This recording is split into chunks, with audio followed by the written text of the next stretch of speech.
This one's on video. Go.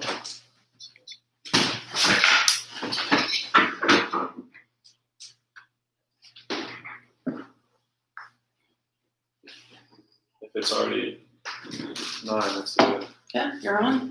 We live? Mm-hmm. Hey! Cool. We'll wait for a moment just while people hop on.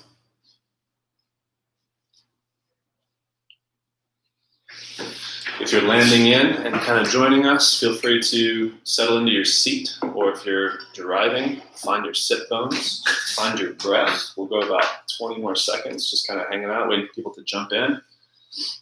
If anyone signs in, if you could let me know what their name is. Mm-hmm. We got Chloe behind the camera, behind the scenes, helping make this happen. It's really cool because we've been trying to do this for a while. Would you mind flipping one of those lights off? I feel like I'm going to get a sunburn from the exposure. And then I don't know if this phone's recording on that far side. Mm-hmm. Cool. All right, we're doing it. So the experiment continues. This is now, I think, Facebook and Instagram and YouTube Live. We're recording that can be shared later to different places. Just trying to get important messages out to people that we care about. There's so many people in different places that I'm trying to connect with and communicate with. Trying to do our best to bring it all together into one place, just for clarity, for ease, efficiency, and for connection. Today, we got a couple questions from some people I'm really stoked to dive into. Alec from Life West, who asked about presence versus thinking about presence. And then Hannah also asked about what's actually happening with a chiropractic adjustment. There's the pop, there's the movement, there's the release, there's the feeling afterward, there's the you walk outside and feel differently. What is all of that? Why is it so important? Why have I chosen to spend my life doing it? And so we'll dive in. The first question was, as I mentioned, from Alec. How do you know when you're present versus you're just thinking about presence? And this is one of the pitfalls of meditation. One of the pitfalls of being on a spiritual path and thinking that you are transcending. I've definitely been guilty of this in the past, especially if I get into rhythms where I'm doing a lot of deep self-work and spending a lot of time meditating, feeling present more often than not. It almost then tricks me into thinking that I am present versus actually being present. And some of the ways I'll recommend finding this, some of the things that have helped me, is to really first identify what is presence. And presence, more than what is, it is a lack of, because it is the baseline. It simply is, period. When you add anything after the is, we are now adding thought. So if I say I am and stop there and allow that space to expand, this is closer to presence than I am present. Even labeling myself as present is just me collecting information, allowing myself to have a thought about it, labeling the thought as present. And that will not take us as deep as simply being. The mind cannot understand presence. It can't think about presence. It can only be presence. An exercise that I think could take us this direction, something, I come from a track background, and the moment that you're on the starting line, there's 3 commands: ready, set, go, or runners ready. On your mark, and the gun. The presence is in between the ready, set, and as long as you can wait in that moment before the go. As soon as there's a go, there's a response, and now you are moving in thought oftentimes. High-level mastery, you can be performing your task without thought. That's flow state. But for those amateurs, those of us that are just beginning the path of presence, ready, set, in that moment of heightened alertness, awareness, presence, taking in all sensations, all thought, being aware and connected to the entire mind and body at the same time, That is as close to presence as I think I've ever experienced. And another exercise that you can do is to ask yourself the question, what am I going to think about next? Or, I wonder what my next thought will be. And as you ask that and bring awareness, waiting, I've seen it written almost like a cat waiting for a mouse to jump out of the hole. What is that thought going to be? And in that space between the set and the go, in that space between the stimulus and the story, between the question and the answer, that period of time, that gap, that is presence. And so I invite all of us to explore this when you're in a moment of a conversation where someone else is speaking.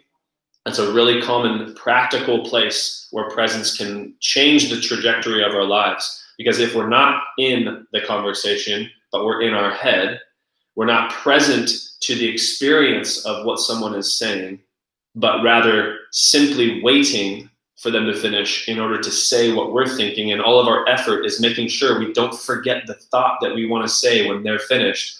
All of that effort and thought churning and burning is trapping us out of the present moment. And so asking ourselves the question, I wonder what my next thought's going to be, and really sinking into the depth of that can be a great way to split between the thought, the judgment, the label, and simply being in presence. So thank you, Alec. I'd love to dive deeper if you want to comment on this or reach out to me and we can continue that conversation. It's, I think, one of the practices that brings more life per moment, more experience of sensation per moment that we are alive. And I typically will speak about the moment as life because we don't experience life all at once. We experience life as moments. And so more life in the moment that we're experiencing it is where we get so much quality of life. Next, we got Hannah. So you'll see in these live with Dr. Lance's, we'll go kind of one question that's bigger picture, mind, body, soul, communication, trust, quality of life, wherever we want to go, because it's all happening at once. And then we'll do another question from usually one of my practice members who's talking about their care, their chiropractic care, or their health journey, or something going on that they want to help remove some of the interference from their experience in life so they can dive deeper into it and express themselves. Today, Hannah wanted to know what exactly is happening with the chiropractic adjustment.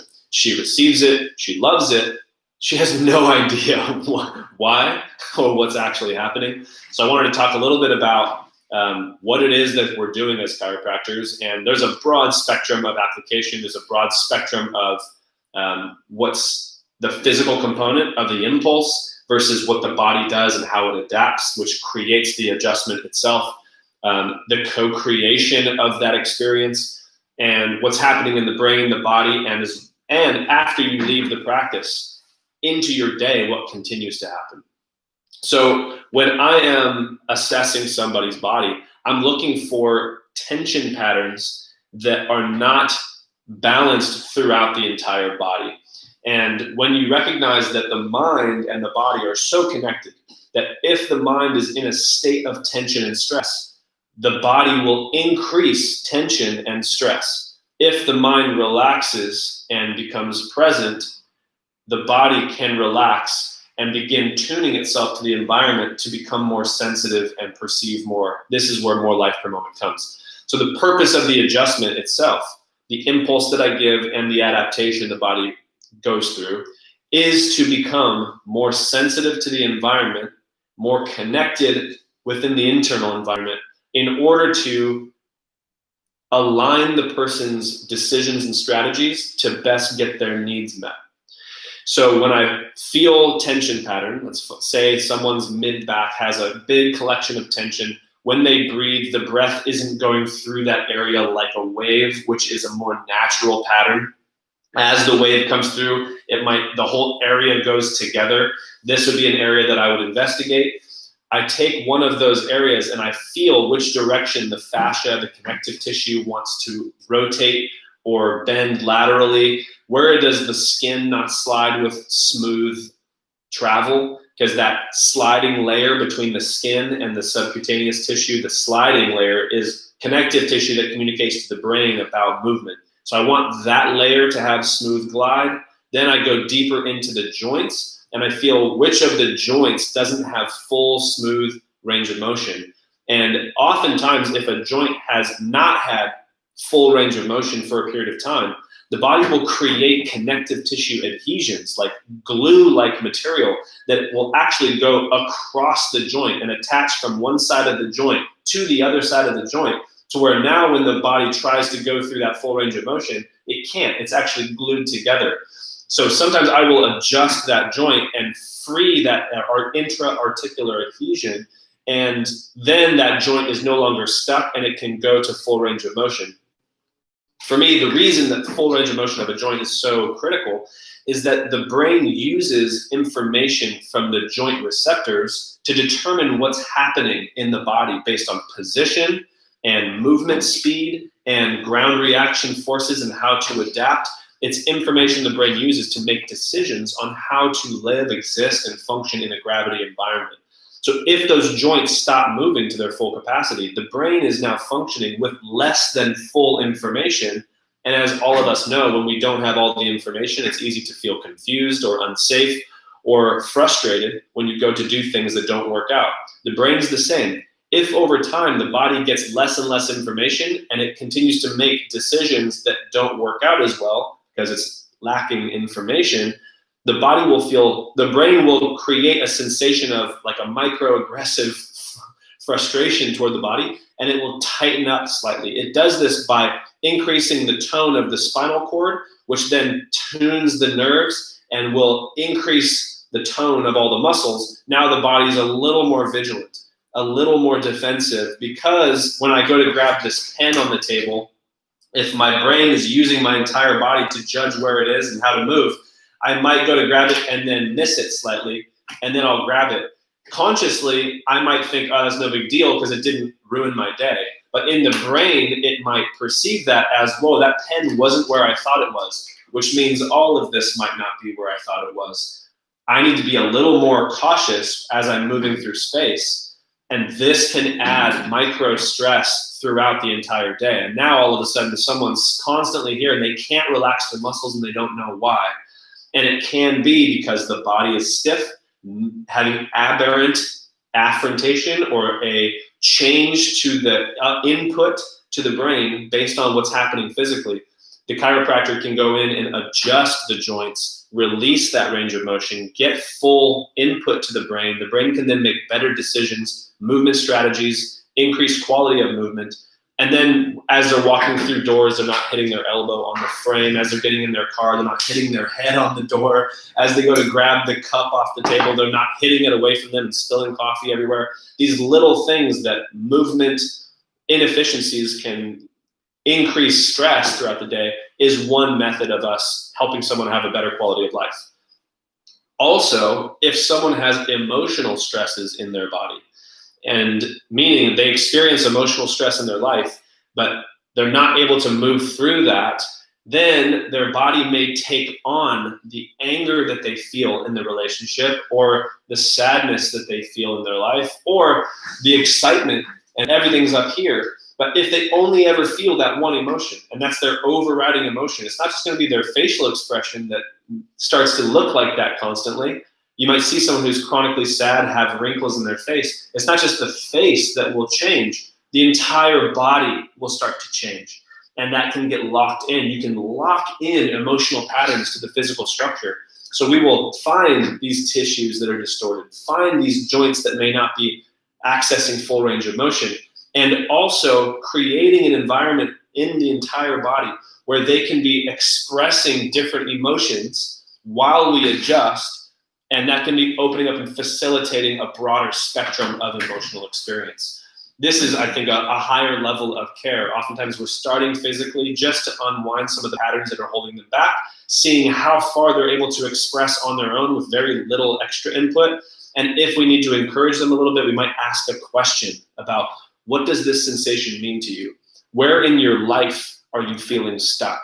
And as they explore that mentally, we can adjust the body and where it is stuck. And if that can combine, as the brain does, combine different inputs to the brain and wire new strategies that are integrated, the body heals itself. The life can express through a system that is fully accessible to the brain. So, to back it all up, we will assess areas of the body that have too much tension in one area, it's not distributing through the whole. We'll access joints that are stuck, move them through full range of motion, both breaking intra-articular adhesions or connective tissue glue, but also giving an input in the joint receptor to the brain so the brain can accurately perceive itself. When the body can accurately perceive all the information, it is a high likelihood that it can make an accurate decision to get its needs met. The popping, I think, is another piece that Hannah wanted to explore. And there's some really cool videos out there talking about cavitation. It's basically gas release is the simple way that we can put it, but it's pressure so high inside of such a small area that the molecules within the joint fluid move and break the sound barrier. It's a molecular sonic boom. Way cooler than a gas release. So the pop is not the most important part. It's a common thing because so much pressure can build when we give an impulse, but you can also give a very light touch to an area and have the body meet you there. And through an integration and a self-awareness and an acknowledgement, there can be an unwinding of that tension and that integration and that tuning of the entire mind-body. That's the result we're after. That's the actual adjustment. I don't think the push is the adjustment. The push is the impulse. How the body chooses to adapt to that impulse is the adjustment. So I think Hannah might be having some follow-up questions from that. You might need to listen to it a couple times. But I love it. I love getting to spend my life helping people reconnect with themselves. I say reconnect with themselves because it's not like you have been lost forever. I think we're born geniuses in the process of life, de-geniuses us, as Buckminster Fuller has put it. And rediscovering ourselves is the process. We're not trying to personally develop. It's more revealing how intelligent we are within ourselves inherently. And that's the purpose of chiropractic, is to get the physical structure to reintegrate with the mental and spiritual process so that this is an instrument for you to live your life's purpose. If you got follow-up questions, hit us up. Anyone commenting, anything going on back there? Cool. Okay, so we're still fresh in this. Looking forward to this being really interactive, and eventually we'll have some software where we can bring people on and interview you live and have follow-up questions right away. And if you have feedback, let us know. We're really stoked. I'm really grateful for Chloe helping me do this, because otherwise I would be back there really clunky. I'm still pretty clunky, but love you guys. We're here to support you. I'm here to grow and learn right alongside you. And 9 o'clock next Tuesday, we'll be back doing the same thing. So invite your friends. See you guys soon. Peace.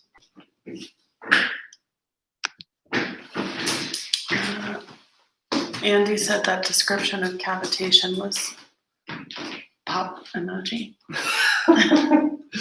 Thanks, Andy.